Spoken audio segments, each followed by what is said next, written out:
Oke, Assalamualaikum warahmatullahi wabarakatuh. Selamat sore.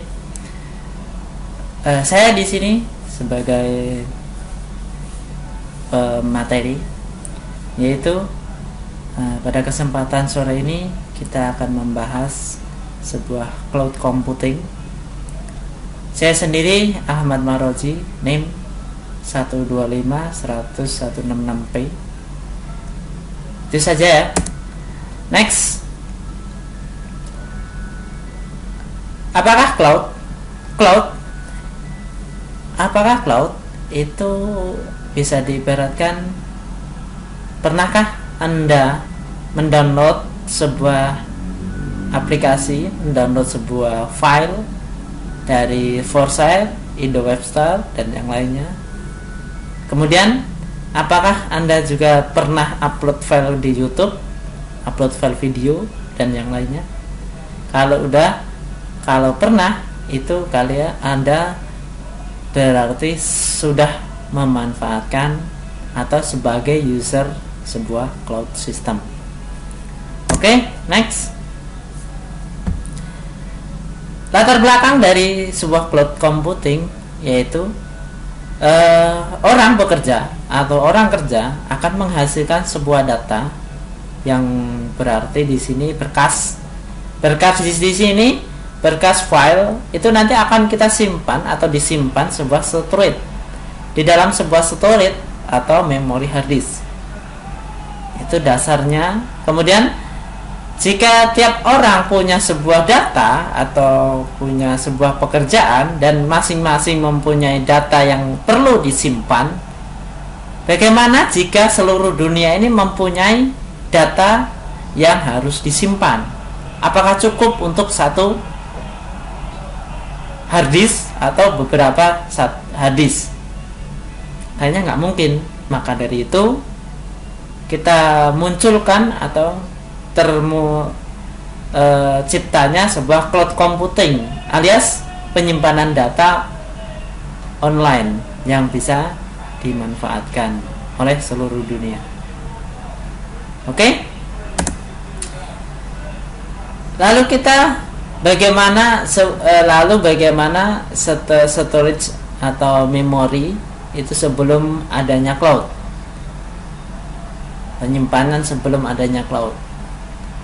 Kita lihat sejarahnya. Sejarah cloud computing adalah hasil dari evolusi bertahap di mana sebelumnya terjadi fenomena grid computing, virtualisasi, application service provision atau ASP, dan software as service (SaaS). Konsep penyatuan computing resource atau memori komputer yang digabung melalui sebuah jaringan global sendiri dimulai pada tahun 60-an. Ya, saat itu muncul Intergalactic Computer Network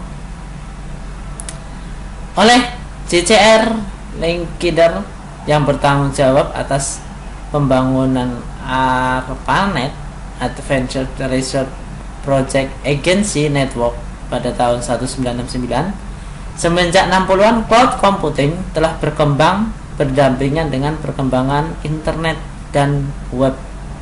Namun, karena terjadi perubahan teknologi bandwidth atau kecepatan akses yang cukup besar dan cepat pada tahun 90-an, maka internet lebih duluan berkembang dibandingkan cloud computing.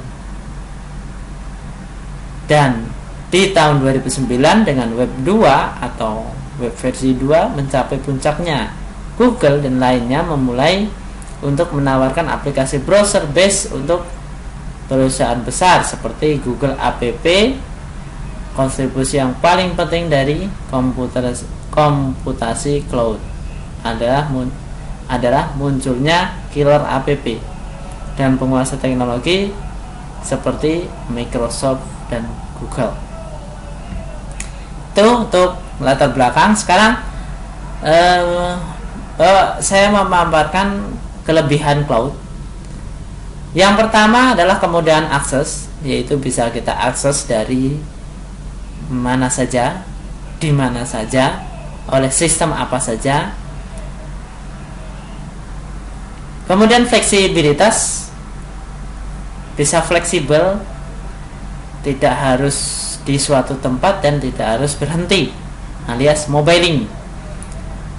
Kemudian penghematan, ya di sini yang dimaksud tanpa investasi awal, yang seharusnya kalau kita menyediakan hard disk saja kita perlu mengeluarkan uang minimal 500.000 untuk beli hard disk. Di sini nol, karena kita hanya mendaftarkan sebagai user, sudah bisa kita gunakan untuk menyimpan sebuah data atau file. Kemudian mengubah CAPEX menjadi OPEX, kita akan pelajari lanjut ini. Untuk yang berikutnya, lentur dan mudah dikembangkan sistemnya. Berikutnya, fokus pada bisnis bukan IT, dimana yang kita bahas ini pengembangan dari hardware atau pengembangan dari memori penyimpanan. Artinya yang kita kembangkan atau yang kita bisniskan adalah berapa besar memori yang kita gunakan atau yang kita jual belikan. Semakin besar memori semakin mahal tentunya. Gitu saja kelebihannya. Ada kekurangan dari sebuah sistem cloud computing. Menurut Robin 2009, penggunaan cloud computing akan menghadapi risiko di bawah ini. 1. Service level. Service level ini kemungkinan kurang konsisten. Kenapa? Karena dari provider masih ada yang recover atau mungkin mengambil data ataupun yang lainnya. Kemudian privasinya jelas, privasi dari segi privasi, resiko data user pasti akan diakses oleh orang lain, terutama bisa diakses oleh administrator. Kemudian compliance yang mengacu pada resiko adalah penyimpanan level terhadap regulasi diterapkan oleh user. Artinya apa? Kita tidak bisa menguasai atau menuntut jikalau ada hilangnya data atau kawan kita yang bisa akses data kita. Kemudian data ownership alias kepemilikan data itu sering kali hilang atau diambil alih sama user lain. Karena apa? Data tersebut disimpan dalam cloud, sistem cloud. Jika data itu data penting, kita simpan di dalam cloud, suatu saat cloud tersebut terjadi sliding atau terjadi hang, maka data-datanya akan rusak atau bisa diakses oleh orang lain.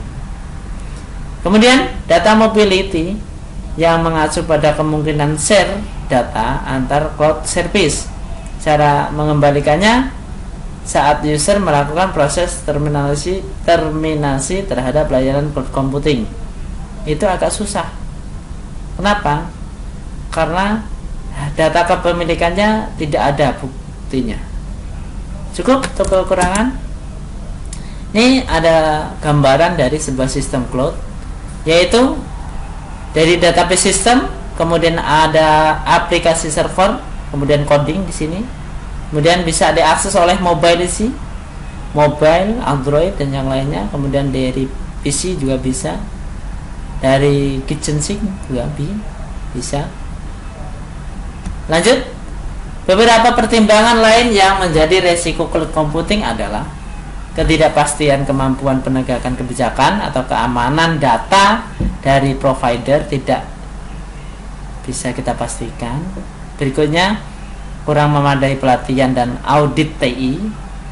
Patut dipertanyakan kendali akses istimewa pada situs provider. Kemudian ketidakpastian kemampuan untuk memulihkan data atau recovery data. Kedekatan data pelanggan lain sehingga sering kali tertukar Kemudian ketidakpastian kemampuan untuk mengaudit operator. Ketidakpastian keberlanjutan keberadaan provider itu pasti karena posisi provider tidak harus di Indonesia. Kemudian cloud computing memiliki risiko yaitu ketidakpastian kepatuhan dari provider, karena banyak kemungkinan provider itu sendiri hanya menyediakan waktu sebulan, setelah itu ditutup untuk penyimpanannya. Akhirnya apa? Data-data kita akan hilang atau akan diambil alih oleh provider tersebut. Di sini tidak ada peraturan-peraturannya, maka dari itu sangat riskan untuk data-data penting disimpan di cloud. Oke, itu pesan dari saya. Mudah-mudahan ini bermanfaat. Kalau kita ingin membuat sistem cloud, usahakan kita yang membuat. Kalau tidak, kita buat sistem cloud lokal atau local host sistem cloud computingnya.